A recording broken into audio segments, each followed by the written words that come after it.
Hello and welcome back to the Built Not Born in Business podcast. I'm Chris. And I'm Helen. And on this channel we interview extraordinary people in business and then we have our little recap sessions afterwards, don't we? We do, yes. So before we start that, it's been a hot minute since we've been back in this studio. Yes, it's quite nice actually, a bit nostalgic. It's almost like the OG, but it's not, is it? It's the second G. Yes. Because the OG was back in the garden office. Yeah. So this is the second G. Yeah. Although this was the first purpose-built studio we ever had. Yeah. The first one was very much just thrown together, a curtain at the backdrop. Yeah. But we didn't really want people coming to our home to film, did we? No one wants to come to our home to film. So we recently interviewed the incredible Stuart Trevor. We did indeed, the founder of AllSaints. Now you were like... you've been saying like a fat kid in a candy store, but I don't want to say that. So I've been saying a kid in a toy store because I don't want to call you fat. Well, I do like a candy. Especially on Easter Sunday. And let me just add, this is the reality of working for yourself. Easter Sunday, here we are recording this podcast so it can go out this Friday. We are indeed, but for breakfast I did have a cream egg. You did. You said I was disgusting. You did. Parker What else is Easter for if you can't have a chocolate egg for Easter Lamb for dinner. breakfast? Well, that's it. But I've got a beef joint instead. And we've done this wrong because I'm really parched. I should have had a drink before starting this. But anyway, right. Do you want some in my bottle? No, I don't want some in your bottle. Anyway, Stuart Trevor.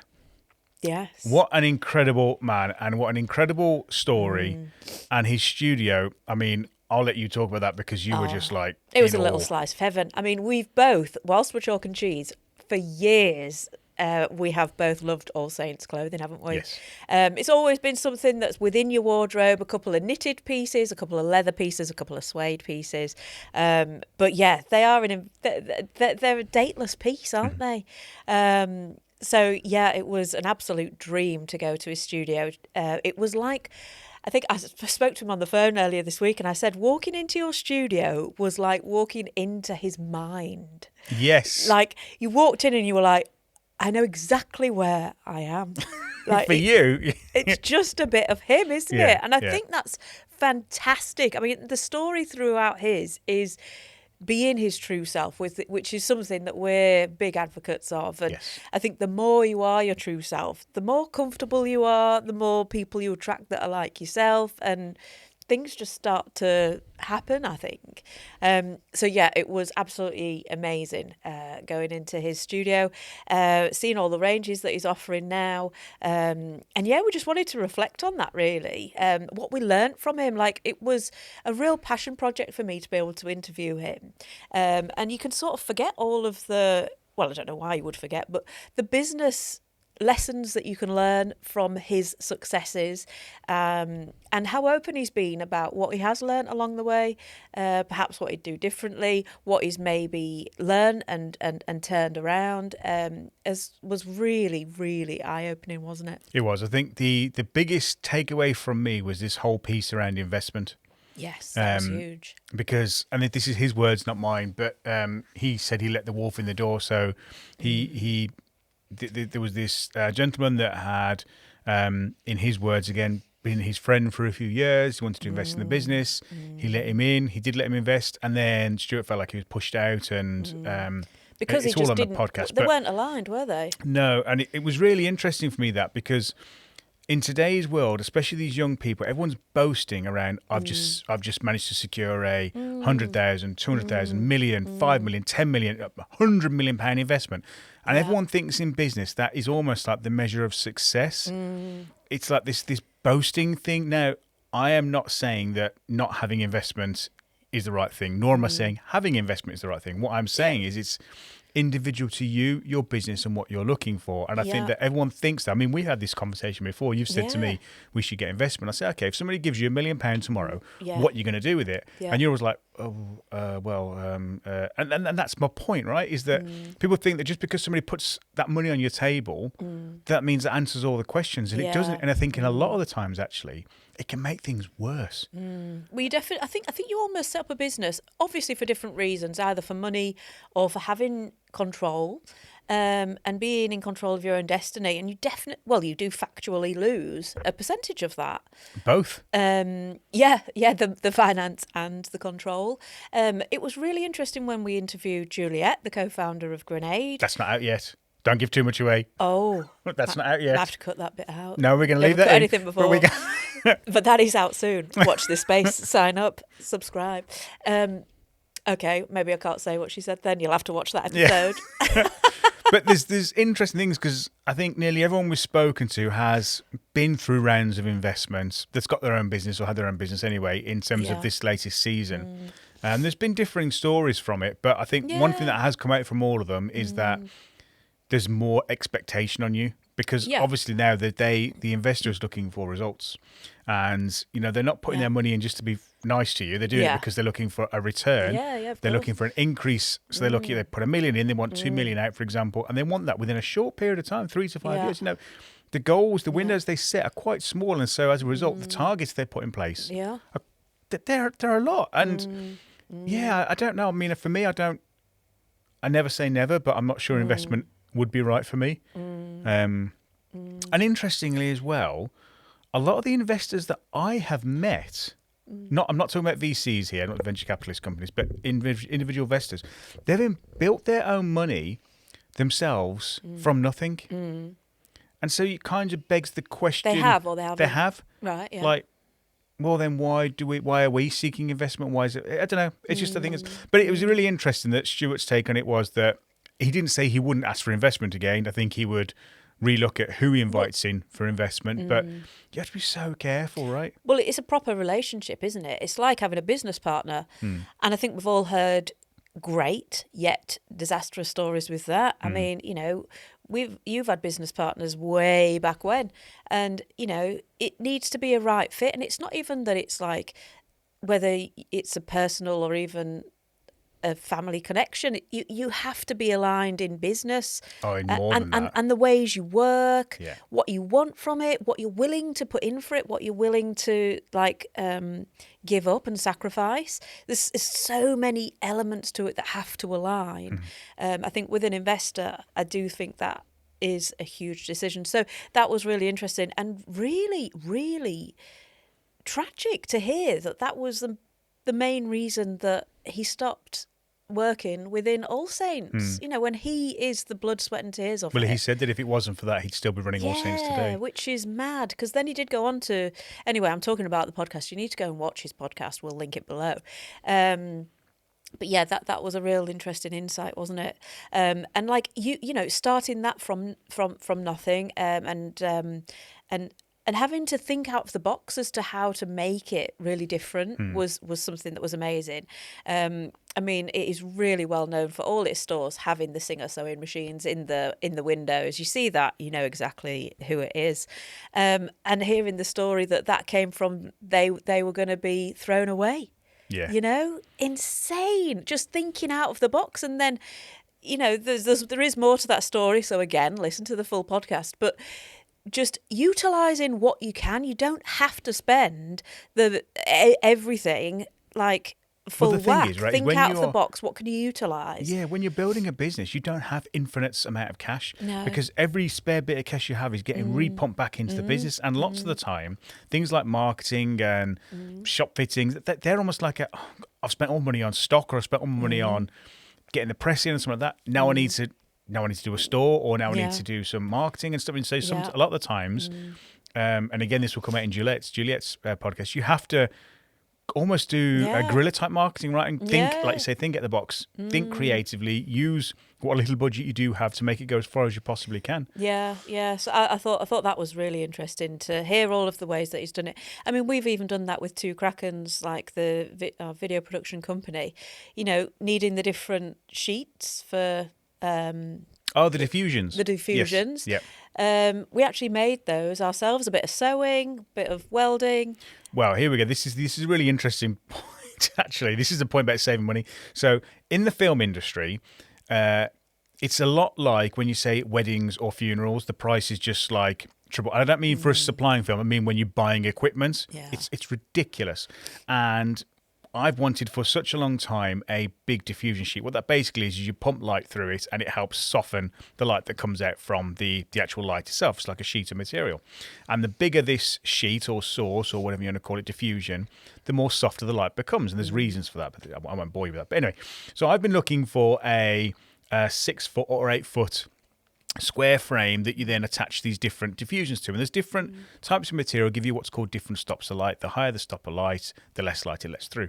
And to buy just the frame alone, you're talking £300-400. To buy the sheets that go inside, you're talking another couple of £100. Now, typically you have a quarter stop, half a stop, and a full stop, and then you double them up, kind of thing. So that you're talking like £1,000-1,200, which is a lot of money for just something that's going to diffuse some light. I managed to get some aluminium square tubing with some connectors, cut to the right size by a company. I think that cost about, it was £80 or £100 delivered, but that was for 2 sets of that. And then we went to the fabric shop. Yeah. We tested loads of different fabrics, unbleached muslins, brought them back, put them through, made sure there was no colour cast from them, which there wasn't. Went back and bought the ones we needed. I think the whole thing cost us £200, and we got from there 2 frames, a quarter stop, half a stop, a full stop of light, and a negative fill, a flag. For £200, that would have cost £1,500. And okay, it took 3-4 hours of our time, maybe half a day in total with the testing as well. But so worth it. Yeah, no, and they're great, aren't they? Well, and they're collapsible. Like getting back on the sewing machine. Oh, and collapsible, which is another thing. So travelling with the equipment. Obviously, we travelled down to Hoxton in London to do Stuart Trevor's podcast interview. We did a quick video of you pulling off, lugging the equipment, and that's the shrunk down version. I mean, that is like the minute. Yeah. I think last time we went into London, we took 2 of those trolley bags. Yeah, we had one. This time we managed to get into one. Yeah, and made it heavier, but it's. I think that's one of the things that we are realising, that as we venture further afield to do shoots and stuff, which we're absolutely loving doing and seeing different places and so on. But when you go into a city, it's difficult, but particularly London. It is not made for getting a lift on the underground. No, so normally we have we borrow the van from Threader Pixel. It's a big, long wheelbase van. We throw all the gear in. We've got plenty of spares. We've got huge, powerful lights, stands, dollies, jibs, the whole, it's like a whole production van it turns into, which is fantastic because I always love having stuff and not needing it versus needing it and not having 100%. It. But when you go to London, you can't do that. There's nowhere, first of all, to even drop the van to unload the gear. Then there's nowhere to park the van. Because it's a high one, isn't it? Because it's tall and so long. It's the big one. So it becomes really quite problematic. So when you go into London, we have to put things into trolley bags, but they become so heavy. I mean, honestly, by the end of a shoot, we are absolutely plumped by the time we get back. Neck's aching because I'm carrying. You've seen SAS? I'm a 70 SAS. I'm carrying bigger backpacks on my back than those guys. Let me just say. Yeah. You do carry it well, though. It doesn't look like it's as heavy as it is. The problem is, every time I take it off, then I've dropped an inch in height. So I'm getting shorter and shorter. You were getting off on the underground and you fell back, didn't you? Yeah, and I was like, I forgot how heavy it was. I was like, Jesus, I didn't realise it was that heavy. Yeah, it's pretty. I haven't weighed it, actually. I should weigh it. Maybe we should do a challenge with the SAS guys and see whose backpack's heavier. Yeah. It was nice the way that we shot that one, because normally we do it in our studio for the podcast on Built Not Born, or today we're doing it in our other studio.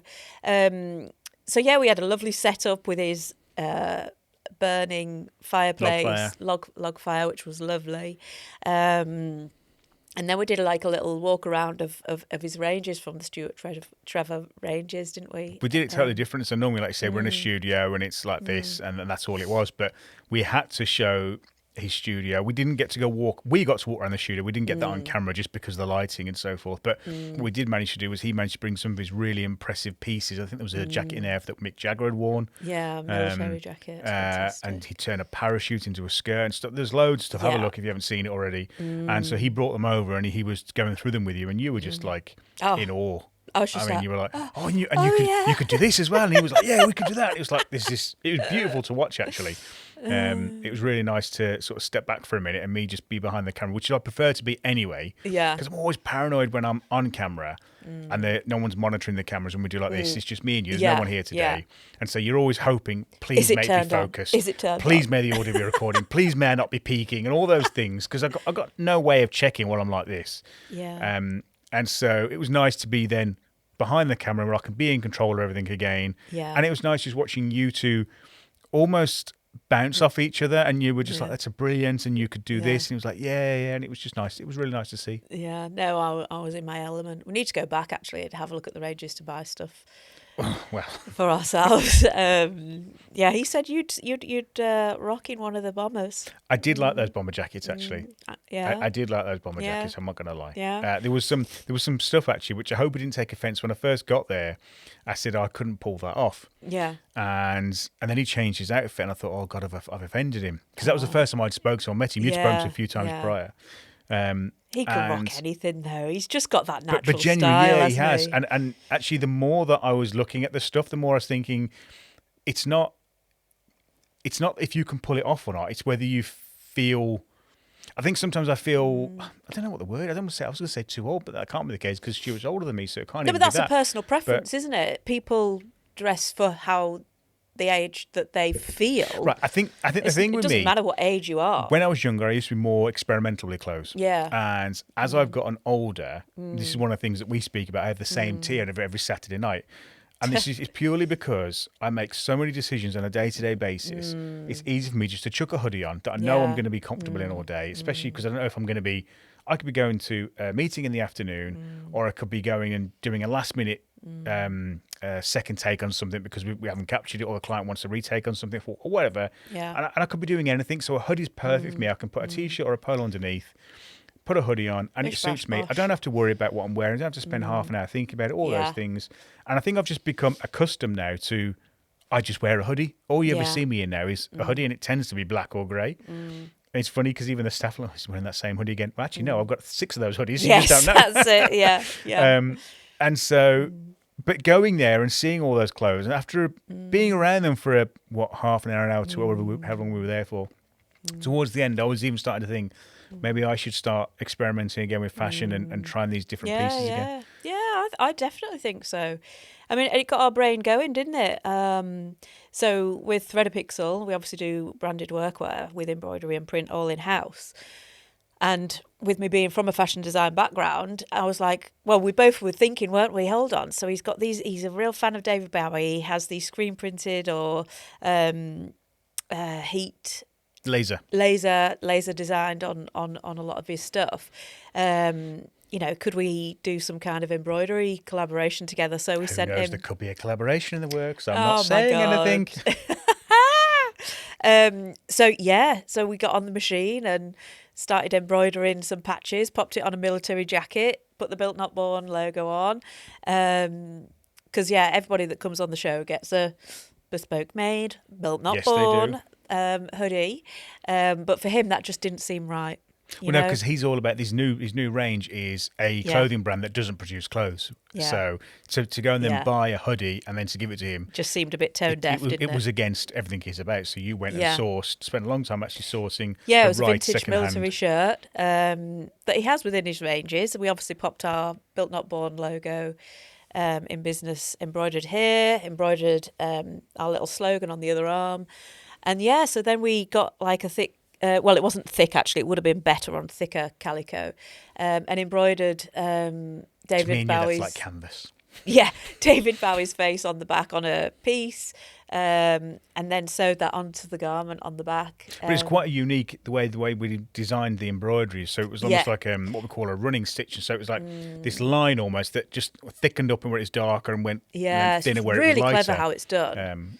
We should try and again we'll put a link somewhere to it on there. Yeah, this yeah, podcast. it's really therapeutic watching it, and zooming in and out from it. It's like, wow, it's actually really clever. It's really effective. So, I mean, I really do think that'd look amazing on his ranges, and would be a little slice of heaven. Just to finish off Who knows? our dreams, my absolute knows? dream. But yeah, he's a fantastic person, really great person. I'd highly recommend to go and see his clothing ranges in Hoxton.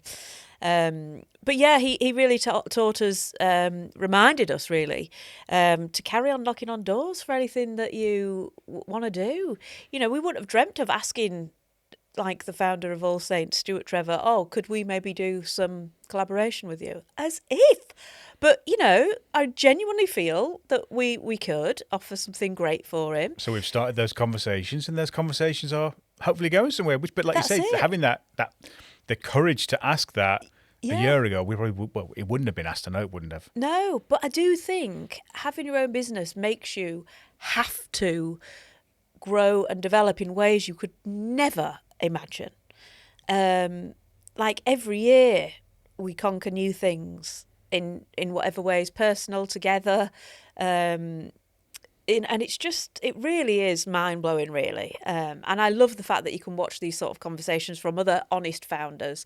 That's why we love having Built Not Born, because these highly successful people being honest, vulnerable about how they went through their journey, and a bit of self-reflection on that. And it's really eye-opening, isn't it, really? It is, because you assume, rightly or wrongly, I don't know if this is a British thing or a human negative trait, is that we always think, oh, it's easier for them, it's all right for them, it's because they had a better start in life, or because they grew up in a different place, or because mummy and daddy had some money, or because they were introduced to somebody, or whatever it is.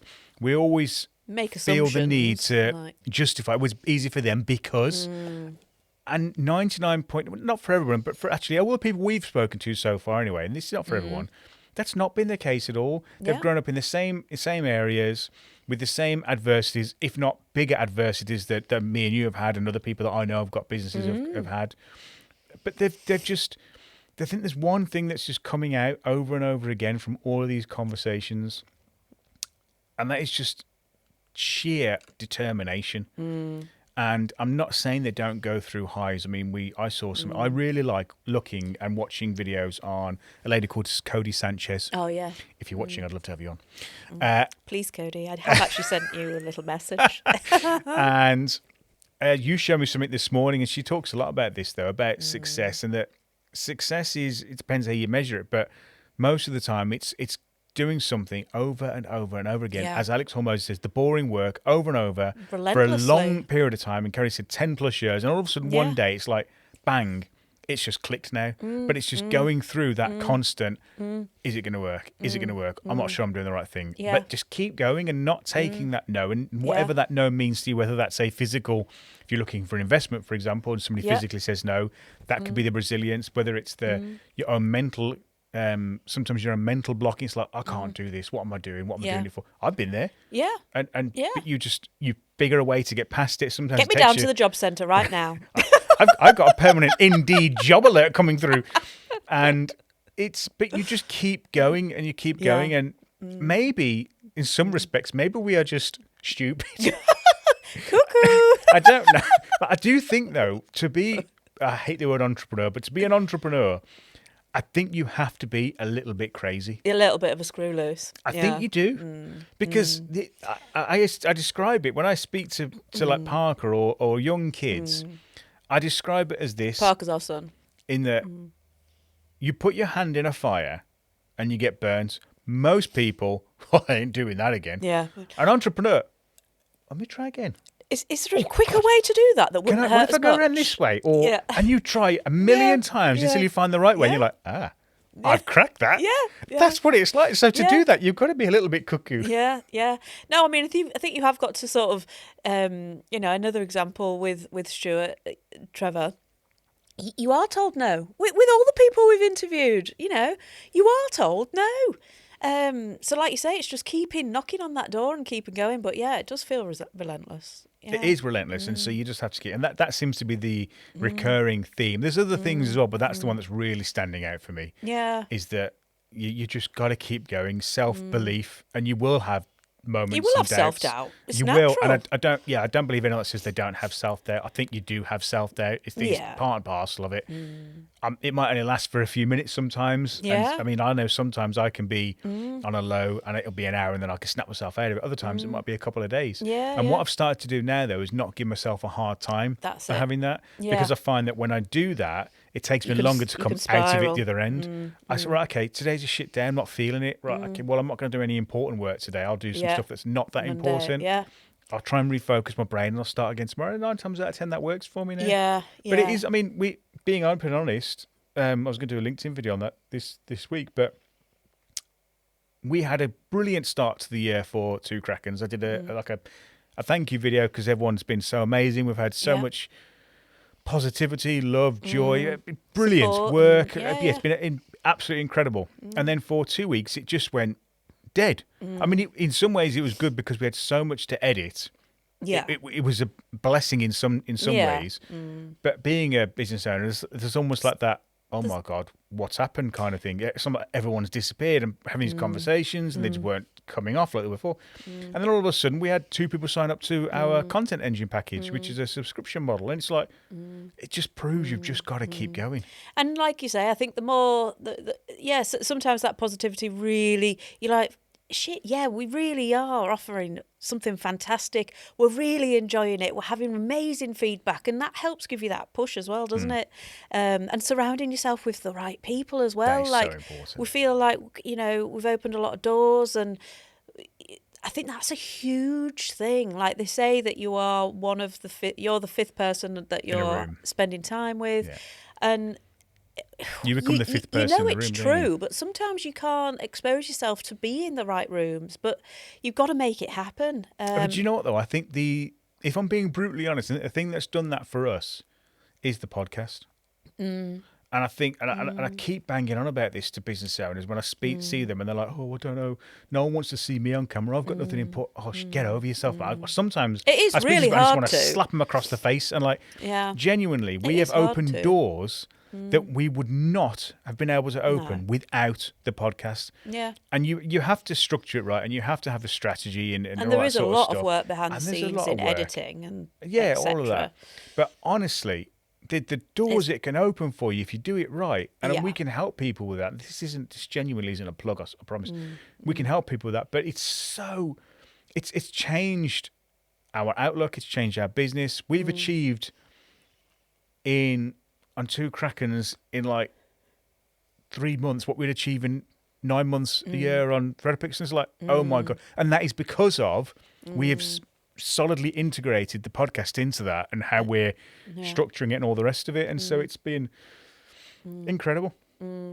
Yeah, it's so easy to overanalyze yourself, isn't it? And you've just got to not, nobody else is going to analyze it as much as you think they're going to. You just want to be giving back to help others. And we find that it's therapy for us. It's great for us to reflect on the people that we've spoken to, reflect what we've learned, reflect how far we've come. And I think that's a really good thing, because that's something that we weren't doing as well, isn't it? Reflecting on the good, the bad, the ugly. But we never reflect on the good so much, did we? Reflect on the bad. Yeah.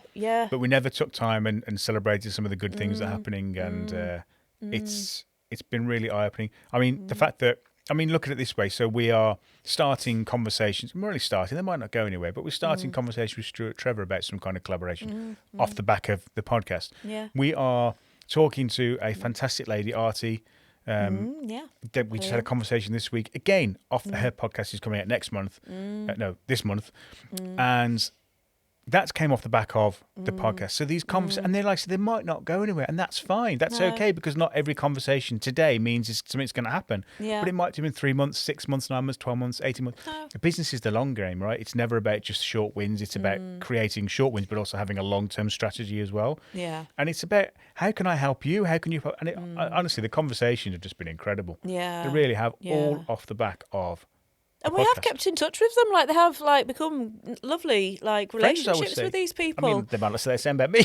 But I study him again. Who's my friend? They're my friend. No, I really have. Really heartwarming actions from a lot, some of the people that we've spoken to. It's really, really lovely. Which we wouldn't have imagined would have come from a podcast. No. It's the conversations after, because we have interviewed some people and they've said, wow, this person in real life is nothing like their podcast. So that's quite interesting, isn't it? Yeah. I don't think I could be fake on my podcast.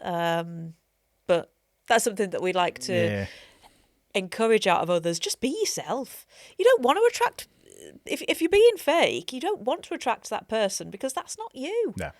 Well, you're ultimately, if we're being honest, you're doing a podcast for one of 2 reasons. Well, 3 reasons. 1, because you want to have a laugh. 2, because you want to educate, or 3, because you're trying to do some business. And let me be clear for a minute. Business isn't always about transactional. I sell you a product and you give me money. Sometimes it's about just building a relationship, and then it's sharing ideas. Yeah. Having partnerships, collaborations. Yeah. Sometimes it is about sales. Yes. Sometimes it's about, well, actually, I know Jeff, and I know Jeff was really good for you, and Yeah, so it's but not. It's more than just that transactional. person might not buy from you. You might not buy from each other. Ever. But you can help them on their journey. Yes. And introduce them to other people. Like, it is so much more than that, isn't it? So yeah, it's been fantastic. And I feel all inspired with the whole fashion thing again, seeing Stuart Trevor, because when we filmed at Elite Business Live, that was another fantastic time. We met even more people there, didn't we? Whilst we were filming, it inspired me to get a beautiful beaded vintage dress. I was like, I can't buy anything new after I've just been there. You had so many comments as well. So I was like, right, let's get this vintage dress, and it actually fit perfectly. I was like, wow, I did not expect that, because I bought 2 or 3 other reserves just in case. 20 or 30. I mean, 2 or 3. I think every night, every day, there was a package of. What the hell is this? Another 6 items have arrived. So that was great. Getting all inspired about the whole vintage thing. 'Cause I love vintage. Like the clothing ranges I made were inspired from like the 20s and the 60s. So I could go on. Well, I think that's a good place to wrap it up, actually. If you haven't seen the Stuart Trevor podcast, yes, check it out. We will link it below. Genuinely fantastic guy. He's doing some amazing things right now. Absolutely. He's making a clothing range without producing any clothing. Won't make sense until you watch the podcast or check out his website, stuarttrevor.com. And until next time, I think all I have to say is see you later.